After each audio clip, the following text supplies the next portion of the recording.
तो दोनों ने अपने भी वस्त्र उतारे, अपनी स्त्रियों के भी वस्त्र उतारे हैं।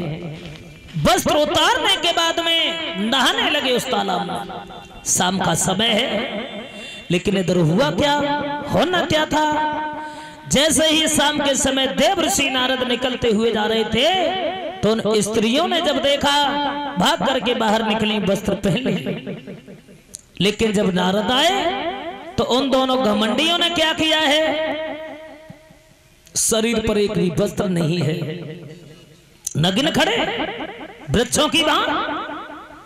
नारद ने देखा, क्रोध आ गया, श्राप दे दिया। मूर्खो, हमारी नजरों के सामने तुम खड़े हो, तुम्हें इतनी भी बुद्धि नहीं है, वृक्षों की बात खड़े हो। मैं तुम्हें श्राप देता हूं, तुम वृक्ष बनोगे, वृक्ष।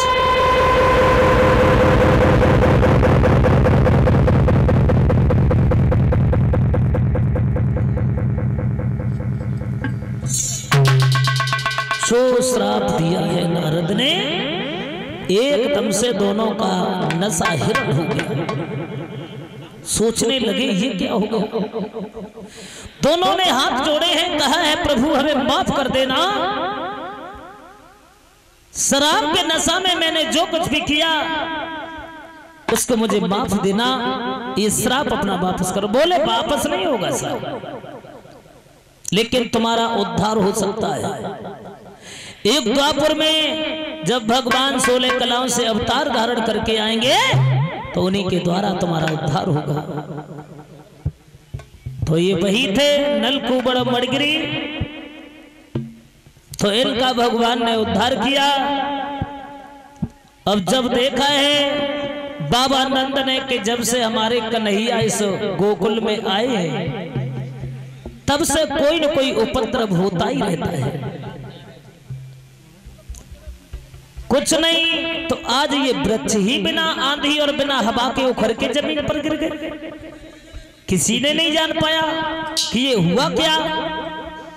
अब तो हैरान हो गए। तो बाबा नंद ने वहीं गोकुल के पास में एक तुलसी का वन था, जिसे वृंदावन बोलते, वहीं जाकर के सब लोग रहने लगे।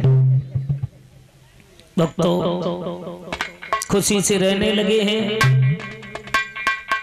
इधर हुआ क्या है, एक बार भगवान कन्हैया कहने लगे हैं मैया यशोदा से, मैया सारे दिन हम घर में ही बैठे रहते हैं, यदि तुम्हारी आज्ञा जो हो जाए तो हम गायों के साथ में जाएंगे, ग्वालों के साथ में जाएंगे, क्योंकि घर में हमें अच्छा नहीं लगता है।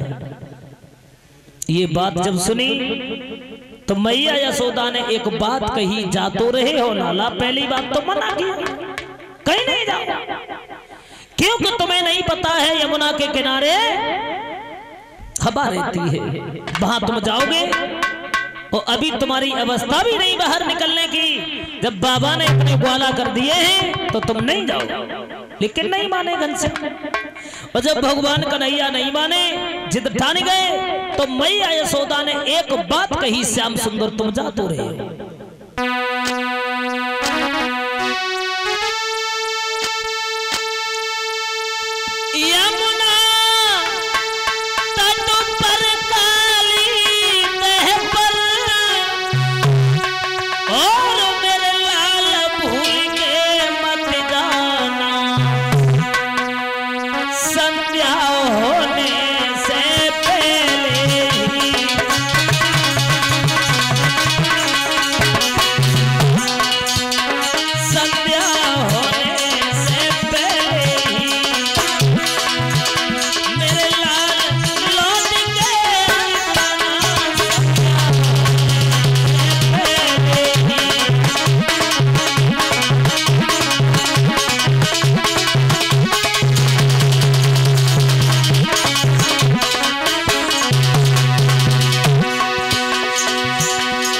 बोली है मैया यशोदा, घनश्याम तुम जा तो रहे हो, लेकिन एक बात का ध्यान रखना कि शाम हो न पाए, उससे पहले लौट के घर पे आ जाना।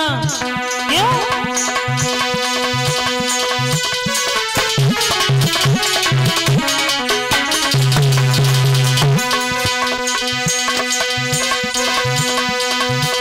तेरा बिन बहती है मन की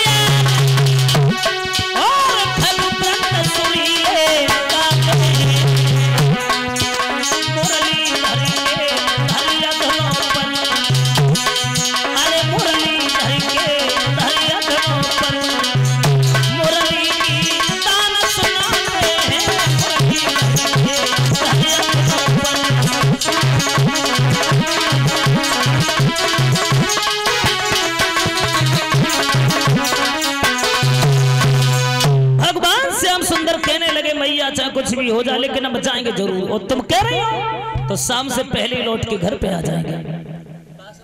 इधर हुआ क्या, होना क्या था, गए भगवान श्याम सुंदर ग्वालों के साथ में और यमुना के किनारे गायों के साथ घूमने लगे हैं। कंस का साथी बकासुर नाम का राक्षस कहने लगा है, भैया तुम तो बाहर जाने के लायक नहीं हो, लेकिन तुम्हारी यदि आज्ञा हो जाए तो हम तुम्हारे काल को मार के अभी आ रहे हैं। तो कंस ने एक बात कही, बकासुर तुम जा तो रहे हो, लेकिन तुम्हें यह भी पता है कि मेरा साथी जो भी गया वो वापस लौट के नहीं आया है। हमारे प्राणों की रक्षा बाद में करना, लेकिन अपने प्राणों की रक्षा पहले करना। और एक बात कही, क्या,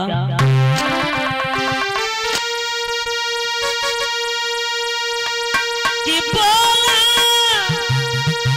भैया दिन बदल गया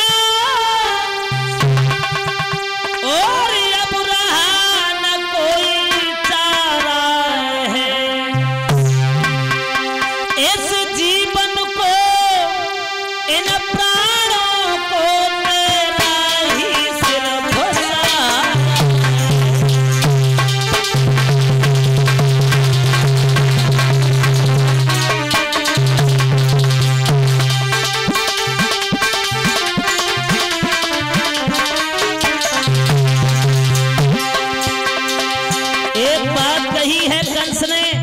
बकासुर से, भैया तुम जा तो रहे हो, लेकिन एक बात का ध्यान रखना, क्या,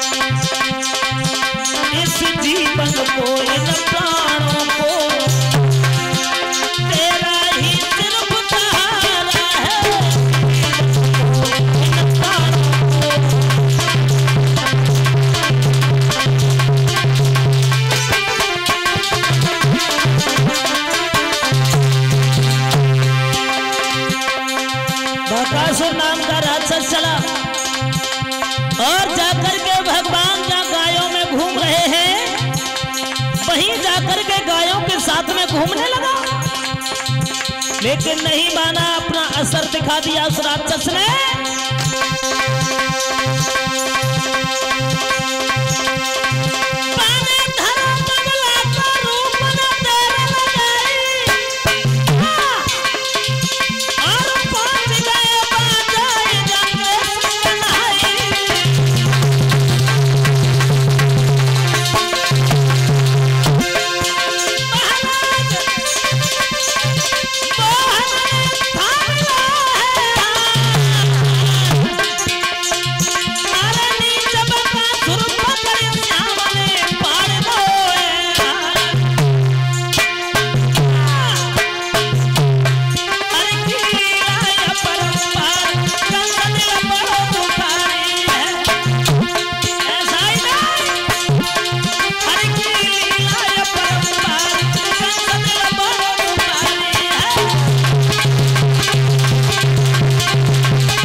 हुआ क्या, होना क्या था, कंस का भेजा हुआ साथी बकासुर नाम का आगे बढ़ा, पहुंच गया भगवान कन्हैया की जहाँ गाय चर रही थी वहीं जाकर के शामिल हो गया।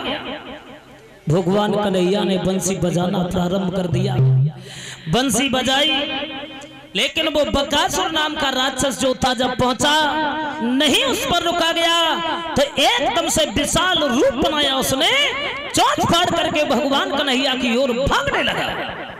भगवान श्याम सुंदर ने देखा, सोचने लगे बाजी वाह, बकासुर तुम भी नहीं माने आ गए हमारे पास में, तुम भी बच के नहीं जाओगे।